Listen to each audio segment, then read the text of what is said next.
Assalamualaikum warahmatullahi ta'ala wabarakatuh. Waalaikumsalam warahmatullahi wabarakatuh. Alhamdulillah. Alhamdulillah kawi sultan wal wadih burhan wal maqsud fi wujud karamah wa ihsan.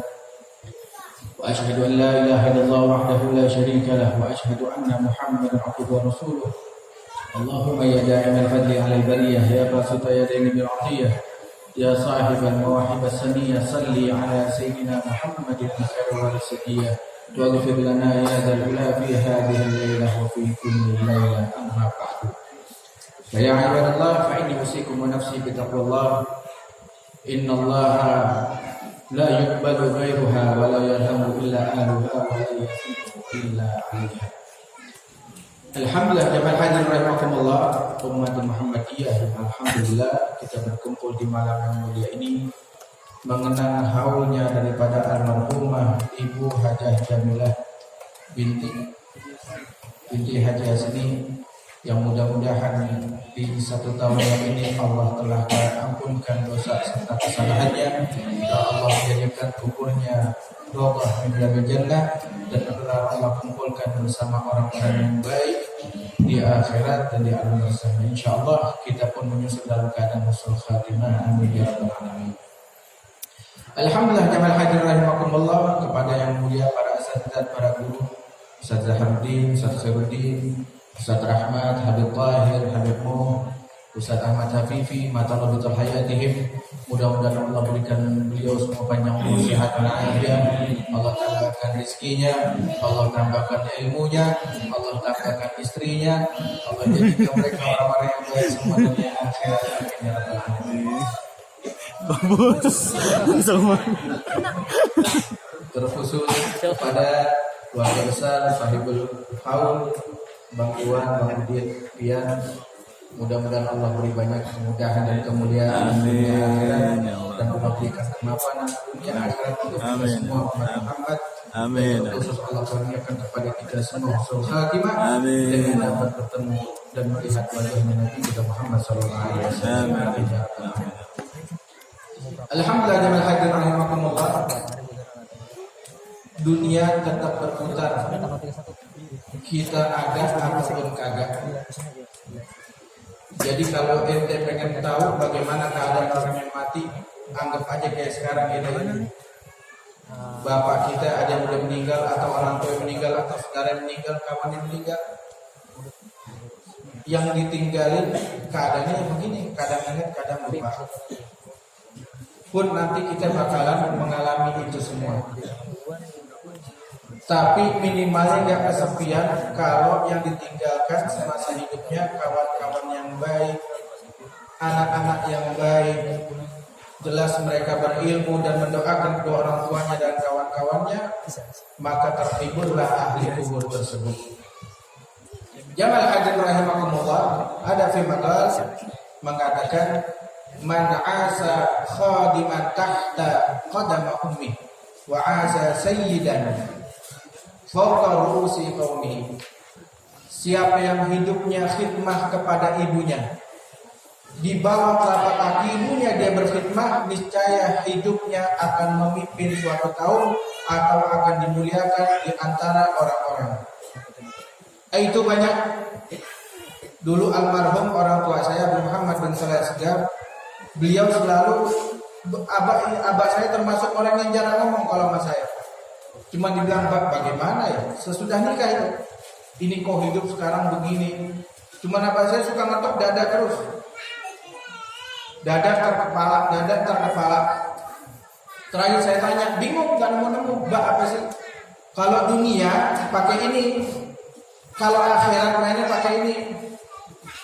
Jadi semuanya mainin, cuman yang lebih bermanfaat ini hati, katanya. Setelah beliau wafat, coba kita jalanin, kita ikutin. Dan alhamdulillah nemu jalan kemudahan semuanya. Sampai abah bilang, apa-apa niatin yang baik. Semua niatkan yang baik, mau nikah, mau apa, niatin yang baik. Karena ma'asyiral hadirin rahimakumullah, kita ini hidup di penghujung zaman. Saya selalu bilang sama jamaah dan kawan-kawan saya, orang yang hidup di zaman kita sekarang ini bisa melewati hari aja sudah keren, sudah bagus. Enggak usah berpikiran dulu mau jadi orang kaya, mau begini itu dan sebagainya. Semua enggak lepas daripada takdir Allah.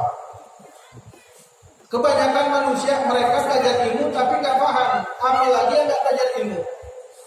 Kadang kita yang belajar ilmu, kita paksain kehendak kita, maunya kita, biar Allah kabulin. Padahal yang bagus di mana maunya Allah. Kalau maunya Allah barengan dengan maunya kita, insya Allah mudah. Tapi kita suka paksain maunya kita biar Allah kabulin. Iya, betul. Padahal kudrah dan iradahnya Allah Subhanahu wa taala. Allah pengen di dunia ini ada orang taat, ada orang maksiat.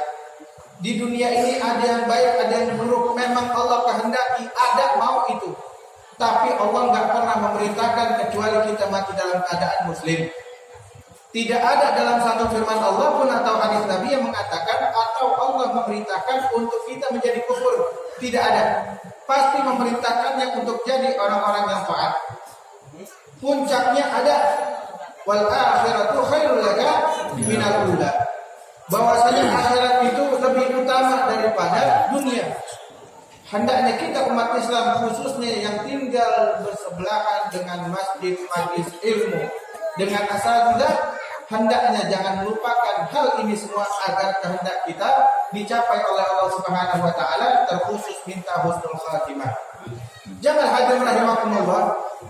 Dikasih waktu juga 15 menit, enggak mau lebih.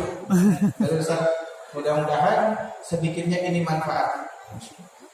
Masa hidup kita ini singkat, al-hayatul qasirah wa atrafuha katsirah. Idza daqat ad-duruf 'alaika bi'alamil ghuyub wa qul alhamdulillahi 'ala kulli syai'. Hidup singkat paling 63 tahun, kalau lebih pun yaitu Allah berikan bonus. Hidup singkat tapi target banyak. Kalau target itu enggak tercapai, mengalami kesulitan dalam kehidupan, kembalilah kalian kepada Allah Subhanahu wa taala dan ucapkanlah alhamdulillah atas apa yang kalian dapat. Apapun dengan kalian alhamdulillah, masya Allah, Allah jadikan kehidupan dunia dan akhirat kita insya Allah penuh dengan kebahagiaan. Kalau ceritain soal mati, kita udah gak ada yang takut. Gak ada yang takut mati udah. Soalnya gak ada kepikiran. Kadang beriman dengan ilmu aja, tapi tidak beriman dengan itikat. Dengan hati kita gak beriman. Makanya Imam Haddad dalam kitab Al-Sayyidiniyah beliau mengatakan hati umat manusia kebanyakan taklid wa tafrid. Jadi antara disiram dengan kebaikan, diisi dengan kebaikan atau diisi dengan keburukan. Padahal di dalam kitab Minhajul Abidin Al-Salamin, dulu Habib Umar bin Hafiz selalu bilang sama kita, jangan tinggalkan bacaannya Imam Ghazali, kitab Imam Ghazali, Ahmad Sya'rani. Itu jangan ditinggalin dua bacaan. Kalau perlu baca terus. Ini masya Allah manfaatnya besar. Ente pengen jadi orang yang sempurna, minimalnya kita pengen jadi orang yang dekat sama Allah, pengen jadi orang yang beruntung dengan husnul khatimah, baca kitab Minhajul Abidin. Secara bertahap itu bagaimana kita menghilangkan sifat-sifat yang buruk dalam diri kita. Ini masya Allah, ini buku berupa karunia yang besar buat dari Allah Subhanahu wa taala buat kita umat Islam setelah Al-Quran, setelah Ihya Ulumuddin. Padahal itu rangkuman semua dalam kitab Ihya Ulumuddin. Tapi alangkah celakanya kita ini malas untuk membaca. Kadang sudah tahu tidak mau mengamalkannya. Memang takaran manusia seperti itu. Wah, Allah pertama kali ketika menciptakan Nabi Adam alaihissalam, Allah perintahkan malaikat Jibril untuk turun mengambil tanah dari bumi. Akan tetapi bumi menolak, jangan ambil dari sebagian dariku. Aku tidak ingin sebagian dariku Allah ciptakan mereka menjadi penghuni neraka. Balik malaikat Jibril. Datang malaikat Israel dengan dua pedangnya ngambil paksa. Kata Allah Subhanahu wa taala, "Kenapa engkau ngambil paksa? Aku lebih takut dengan sumpahmu ya Allah. Aku lebih takut dengan engkau ya Allah ketimbang sumpahnya bumi." Ayat Allah dengan bumi, tenang aja, apa yang aku ambil darimu, niscaya akan aku kembalikan. Jadi yang diambil dari bumi diciptakan manusia, niscaya akan kembali lagi ke dalam perut bumi. Gak ada manusia yang bakal hidup kekal. Semuanya pasti bakalan mati. Tapi bagaimana persiapan kita untuk menghadapi kematian tersebut dan setelah kematian? Dikisahkan Nabi Allah Isa alaihissalam, beliau melewati suatu perkuburan. Ketika melewati perkuburan, didapati orang tersebut lagi disiksa. Selang berapa lama Nabi Isa balik lagi melewati perkuburan tersebut. Ketika melewati perkuburan tersebut, sudah tidak terdengar lagi siksa dari ahli kubur tersebut. Akhirnya Allah berfirman, memberikan wahyu kepada Nabi Isa. Ya Isa, sesungguhnya si penghuni kubur itu terikat oleh siksaku karena banyaknya dosa-dosa yang dia perbuat. Tapi anaknya dikirimkan ke suatu guru, diajarkan ayat Al-Quran termasuk Bismillahirrahmanirrahim. Maka aku malu untuk menghukum orang tuanya sedangkan anaknya memuji namaku. Maka di dalam kitab Syarah Ratibul Hadad dikatakan, Man alama awlahu Bismillahirrahmanirrahim khafafallahu al-'adzaba an walidayhi wa in kana kafiran. Siapa yang mengajarkan anaknya baca Bismillahirrahmanirrahim, niscaya akan Allah ringankan sisa kubur kedua orang tuanya walaupun kedua orang tuanya kafir. Diringanin. Orang tuanya kafir pun anaknya mungkin muslim masuk Islam, kemudian belajar Al-Quran, bisa membaca Bismillah, orang tuanya kafir pun Allah ringankan siksanya. Ini Masya Allah, di dalam kitab Bayatul Munnah, Syarah Safinatun Najah dikatakan, malaikat Zabaniyah, bagian siksa itu ada 19 malaikat. Bismillahirrahmanirrahim ada 19 huruf. Siapa yang membaca, mendawam, membiasakan membaca Bismillahirrahmanirrahim, maka dia akan terhindar daripada siksa malaikat Zabaniyah. Ente jangan pikir bagaimana siksanya. Oh Masya Allah, ini malaikat nggak ada yang kecil jamaah. Pernah Rasulullah mengatakan, bainaman kibail kafir finnar salata ayyam markabu bisuruh. Pundaknya orang kafir di dalam neraka, pundaknya orang kafir di dalam neraka itu perjalanan 3 hari dengan kuda yang paling cepat. Jadi pundak dari satu pundak ke pundak ini itu perjalanan 3 hari ditunggangi kuda yang paling cepat. Berarti bagaimana malaikat yang bagian niksanya? Kalau segitu gedenya itu orang, penduduk neraka orang kafir sebesar itu, bagaimana malaikatnya? Dan bagaimana malaikat penjaga nerakanya? Kenapa? Biar maksimal Allah menyiksa mereka. Tapi alhamdulillah dengan sebab anak-anak yang saleh, orang tuanya tetap dapat siraman rahmat dan Allah ampunkan dosa serta kesalahannya. Wa ini jamaah hadirin rahimakumullah. Makanya dari sekarang niatkan apa-apa yang baik. Masya Allah, tempat baik yang begini menyebabkan kita mendapatkan husnul khatimah. Tempat-tempat baik menyebabkan husnul khatimah, tapi tidak menjamin daripada husnul khatimah. Tergantung bagaimana niatnya. Maling masuk masjid mau nyolong kotak amal, mati di dalam masjid, kita lihatnya Masya Allah ini orang matinya baik, bagus, cakep, mati di dalam masjid, padahal mau nyolong kotak amal. Karena terhitung husnul khatimah atau suul khatimah tergantung bagaimana hatinya. Maka Imam Haddad mengatakan iman tumbuh dalam hati. Kalau sering disiram dengan kebaikan, iman tumbuh. Kalau disiram dengan keburukan, maka iman pun akan runtuh.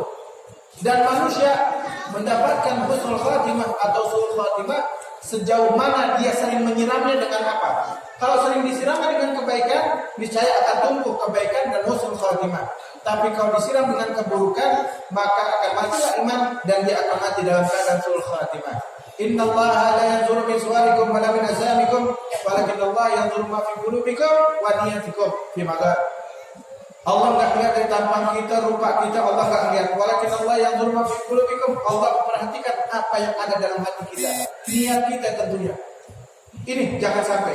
Apalagi sekarang bulan Rajab, Al-Afar, bulan tuli, maknanya enggak ada yang maunya terdengar peperangan.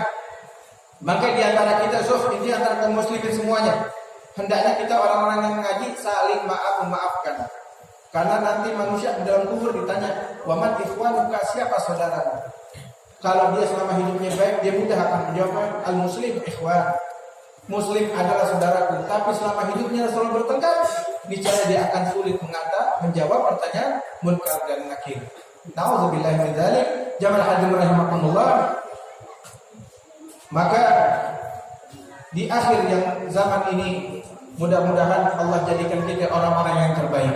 Amin. Mudah-mudahan Allah mengumpulkan kita bersama orang-orang yang baik dunia akhirat, dan mudah-mudahan Allah terima segala amal baik kita, dan Allah hapuskan segala keburukan serta kesalahan kita, dan Allah bimbing kita agar mampu mendidik diri kita dan keluarga kita di jalan Allah untuk selalu takwa pada Allah Subhanahu wa taala.